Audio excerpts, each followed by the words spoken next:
महाराज वृंदावन के उनको इतने चाहने वाले लोग हैं, डरे रहते हैं लोग कि इसका कोई प्रेमानंद महाराज के इतने अनुयायी मेरे पास में, और आप देखेंगे इस वाले वीडियो में भी उनके कमेंट्स आएंगे कि भाई हमारे गुरुजी को ठीक कर दीजिए। हमने बोला कि हम ठीक करने के लिए ही बने हैं, लेकिन हम ठीक किसी पेशेंट को तभी कर सकते हैं जब वो पेशेंट खुद चाहे ठीक होना। We will not go to them कि ठीक करने के लिए। तो ये तो चलो उस कॉन्टेक्स्ट में हो गया। उनके बहुत सारे मेल फोन ये सब आते रहते हैं उनके अनुयायी के। उनका जवाब यही होता है मेरा कि हम ठीक करने को तैयार हैं, लेकिन if the patient is ready to get cured by us. तो अब आते हैं आपके सवाल के जवाब पे, डायलिसिस। देखिए एक बात समझिए, किडनी फेल हो गया यानी कि नो यूरिन आउटपुट, यानी कि यूरिन फ्लूइड डिपॉजिट बॉडी में हो रहा है, सूजन आ रही है, बीपी बढ़ जा रहा है, वीकनेस आ रहा है, ठीक है ना, फिर इचिंग हो रही है, उल्टियां हो रही हैं, तो that is what is called chronic kidney disease, है ना। अब ट्रू पेशेंट बन गया।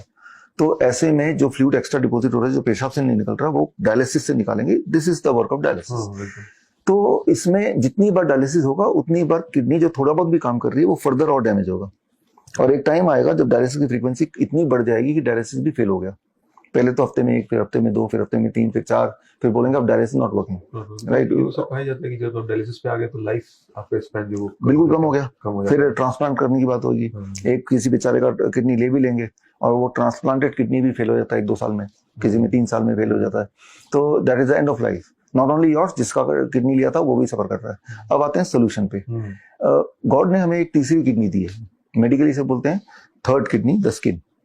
Skin is called the third kidney. ये कोई मेरी डिस्कवरी नहीं है, ये पहले से ही सिद्ध है, मेडिकल साइंस में ही सिद्ध है कि skin becomes the third kidney, the largest organ. अगर एक पर्टिकुलर टेम्परेचर और प्रेशर स्किन पे दिया जाए तो हम अपने पेशेंट को ये करते हैं कि उनको हॉट वाटर इमर्शन टब में बिठाते हैं, पानी यहाँ तक सीधे बैठते हैं, दोनों पैर आगे, और टब में यहाँ तक पानी 40 degree temperature, 40 degree Celsius for about से 2 hours. When you do it, तो जो चीज पेशाब से नहीं निकल पा रही थी उतना फ्लूइड बॉडी से बाहर स्किन के रास्ते निकल जाती है। जब पेशेंट बाहर आते हैं हॉट वाटर इमर्शन से तो उनका वेट 500 ग्राम 1 kg कम मिलता है। तो यानी कि वो उसका ब्लड प्रेशर कम हो गया, उसका सूजन कम हो गई, उसका वीकनेस कम हो गई। तो दैट मीन्स कि भाई डायलिसिस हो गया, बट थ्रू द स्किन। और सिमल्टेनियसली जो ब्लड है वो पैरों के it comes towards the kidney, and kidney भी रिवाइव होने लगती है, यूरिन आउटपुट बढ़ने लगता है, उसका बीपी कम हो गया, यूरिन आउटपुट बढ़ गया, तो उसकी डायलिसिस धीरे धीरे हम टेपर डाउन करते हैं and then we finish off the dialysis. ऐसे हमारे पास बहुत सारे पेशेंट हैं जो एक टाइम पे डायलिसिस पे थे, but now they are free from dialysis, और डायलिसिस फ्री हुए भी 2-3 साल हो भी गए। अच्छा, हाँ, मतलब ऐसे नहीं कि टेम्पोरली फ्री हो गए, 3 साल हो गए किसी को। 2021 में हमने ये हमारा सिस्टम लॉन्च किया, DIP diet plus hot water immersion.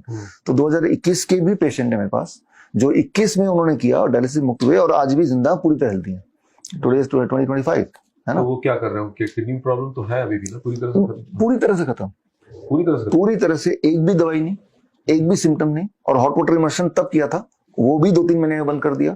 और कुछ लोग तो DIP डाइट, अब जब हेल्दी हो गए लोग फिर थोड़ा रिलैक्स हो जाते हैं, DIP डाइट से भी डिवेट हो गया, अपने नॉर्मल डाइट पे भी आ गया। हालांकि हम बोलते हैं DIP डाइट पे रहो भाई, लेकिन तो वो उस तरह के पेशेंट आज भी है। तो इसमें एक बैरिकेडिंग है कि भाई इस स्टेज पे जाने के बाद इसका इलाज, अगर इंसान जिंदा है, सांस ले सकता है, खाना खा सकता है, तो ठीक हो सकता है। यही बैरिक, जो तो जिंदा ही नहीं है या फिर वो खा ही नहीं सकता, पाइप डले हुए हैं, then we cannot do much। और कई लोग तो है कि मुझसे भी नहीं मिलते, जो ये मैंने जितना बताया इतना सुन के वो घर पे करके ठीक हो जाते हैं और फिर हमें कांटेक्ट करते हैं जस्ट टू गिव थैंक्स। ऐसे भी पेशेंट है ना। तो kidney patient can be recovered easily and this is simple protocol.